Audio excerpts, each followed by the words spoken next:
राष्ट्रिय समावेशी आयोगको काम कर्तव्य र अधिकारको विषयमा हामी छलफल गर्न गइरहेका छौँ। राष्ट्रिय समावेशी आयोगको काम कर्तव्य र अधिकार सम्बन्धी व्यवस्था संविधानको भाग 27 धारा 259 मा के व्यवस्था गरेको छ?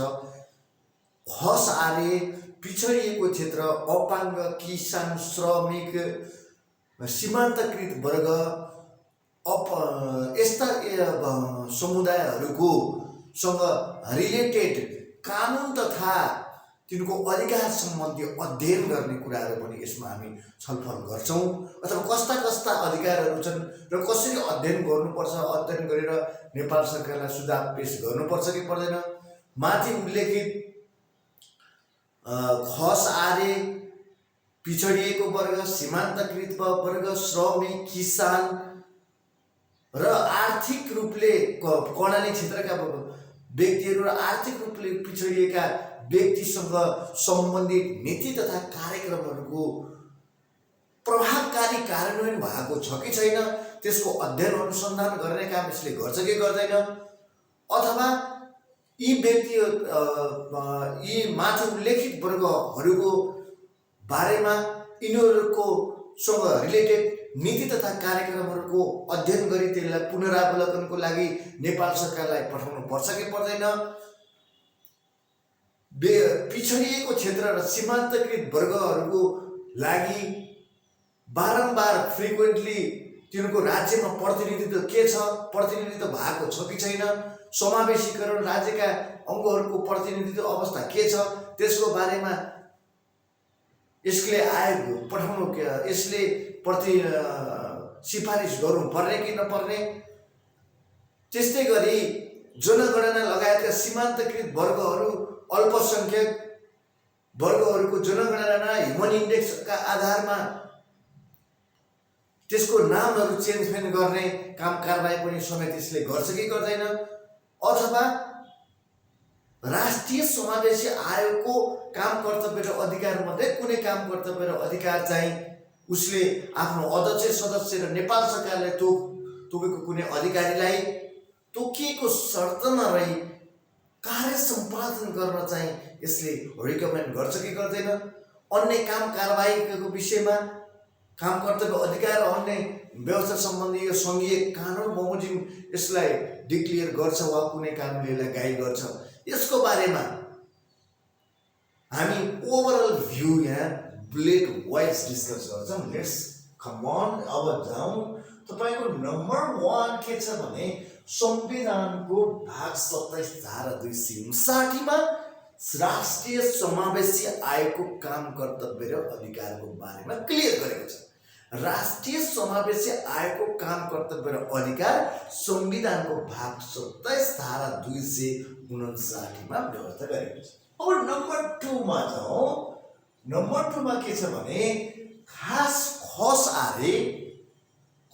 आर्य, पिछडा वर्ग, पिछडिएको वर्ग, अपाङ्ग, हेर्नुहोस् है, पिछडिएको वर्गलाई पनि इन्डिकेसन गरेको छ, अपाङ्गलाई पनि इन्डिकेसन गरेको छ, ज्येष्ठ नागरिकलाई पनि इन्डिकेसन गरेको छ, श्रमिकलाई पनि इन्डिकेसन गरेको छ, किसानलाई पनि इन्डिकेसन गरेको छ, अल्पसङ्ख्यक कम जनसङ्ख्या भएको त्यसलाई पनि राखिएको छ, र सीमान्तकृत मार्जिनलाइज ग्रुपलाई र पिछडिएको वर्ग, पिछडिएको क्षेत्र प्रणाली, पिछडिएको वर्ग, पिछडिएको क्षेत्र तथा आर्थिक रूपले विपन्न वर्गको हक। अब त्यति मात्र नभएर खसको कुरा मात्रै नगरेर, खस आर्यको मात्रै कुरा नगरेर, पिछडिएको वर्गको मात्रै कुरा नगरेर, अपाङ्गको मात्रै कुरा नगरेर, किसानको मात्रै कुरा नगरेर, कर्णाली क्षेत्रका व्यक्तित्वहरूको मात्रै कुरा नगरेर, ज्येष्ठ नागरिकको र श्रमिक र किसानको मात्रै कुरा नगरेर, अल्पसङ्ख्यक को मात्रै कुरा नगरेर पिछडिएका आर्थिक रूपले विपन्न वर्गको हकको अधिकारको संरक्षणको लागि अध्ययन तथा अनुसन्धान गर्ने काम गर्छ। यसले अध्ययन अनुसन्धान कसो गर्छ, कसको हकको लागि गर्छ? खस आर्यको लागि गर्ने भयो, किसानको लागि, श्रमिकको लागि, पिछडिएको वर्ग भयो, अपाङ्गको लागि भयो, सीमान्तकृत, अल्पसङ्ख्यक र आर्थिक रूपले विपन्न त्यस्ता वर्गहरूको हक हित सम्बन्धी अध्ययन र अनुसन्धान गर्ने काम पनि राष्ट्रिय समावेशी आयोगले गर्छ। अब नम्बर 3 मा तपाईं जाउँ। माथि उल्लेखित वर्गहरू भनेको माथि उल्लेखित खसारे, पिछडा वर्ग, अपाङ्ग, ज्येष्ठ नागरिक, किसान, श्रमिक, पिछडिएको वर्ग, सीमान्तकृत वर्ग,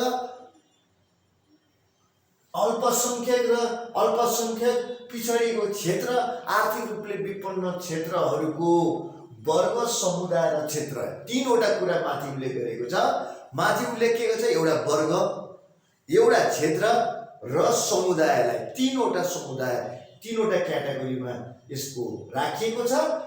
समावेशीकरणको लागि नेपाल सरकारको नीति तथा कार्यक्रमको अवस्था अध्ययन गर्नु, माथि उल्लेखित वर्ग, समुदाय र क्षेत्रको समावेशीकरण, राज्यको समुदायको क्षेत्रको समावेशीकरणको लागि नेपाल सरकारको नीति तथा कार्यक्रमको अध्ययन गरी सुधारका लागि सरकारलाई सुझाव पेश गर्ने।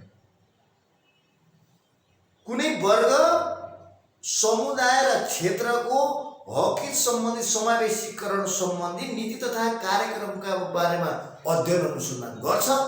अध्ययन अनुसन्धान गरिसकेपछि त्यसको सिफारिसका लागि सुधार गर्नुपर्ने पाटाहरू, इम्प्रुभमेन्ट गर्नुपर्ने पाटाहरू नेपाल सरकारले के गर्छ?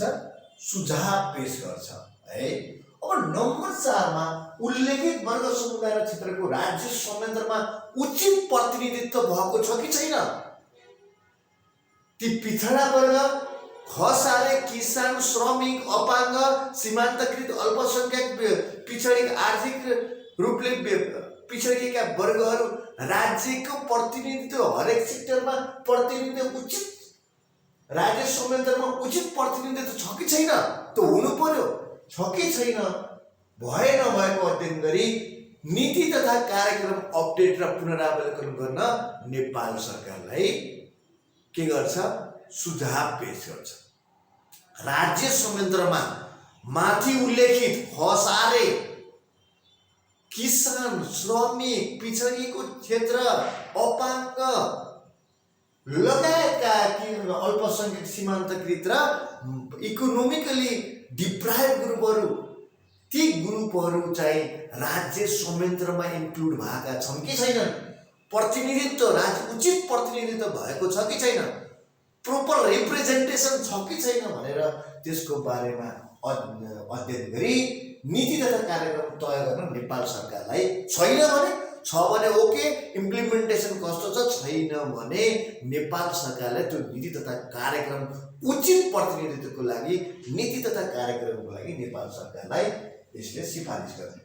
अब नम्बर 5 मा के भन्छ? कर्णाली तथा पिछडिएका क्षेत्रको विकास र समृद्धिको लागि अवलम्बन गर्नुपर्ने नीति तथा कार्यक्रम नेपाल सरकारलाई कर्णाली तथा पिछडिएका क्षेत्रहरूको समृद्धिको लागि, विकासको लागि नीति तथा कार्यक्रम बनाएर नेपाल सरकारलाई के गर्छ? यसले सिफारिस रिकमेन्ड गर्छ। नम्बर 6 मा अल्पसंख्यक र सीमान्तकृत समुदाय सम्बन्धी कानुन समयानुकूल परिमार्जनको लागि नेपाल अल्पसंख्यक र सीमान्तकृत समुदाय सम्बन्धी कानुन समयानुकूल, किनभने सीमान्तकृत र अल्पसंख्यक जो पनि हुन सक्ने भयो, त्यो हुनाले समयअनुसार यसलाई के गर्छ त? परिमार्जनको लागि सिफारिस गर्छ। अब नम्बर 7 मा अल्पसंख्यक र सीमान्तकृत समुदायको लागि प्रत्याभूत हक अधिकारको कार्यान्वयनको स्थिति अनुगमन गरी अल्पसंख्यक र सीमान्तकृत वर्गहरूको हक हित र अधिकारको कार्यान्वयनको स्थितिलाई मध्यनजर गरी जनगणना र विकास सूचाङ्कको आधारमा आवश्यक पुनरावलोकन गर्छ। जनगणना, आवधिक जनगणना र पुनरावलोकन गरी ह्युमन इन्डेक्सका आधारमा पुनरावलोकन गरी त्यो हेरफेर गर्छ है।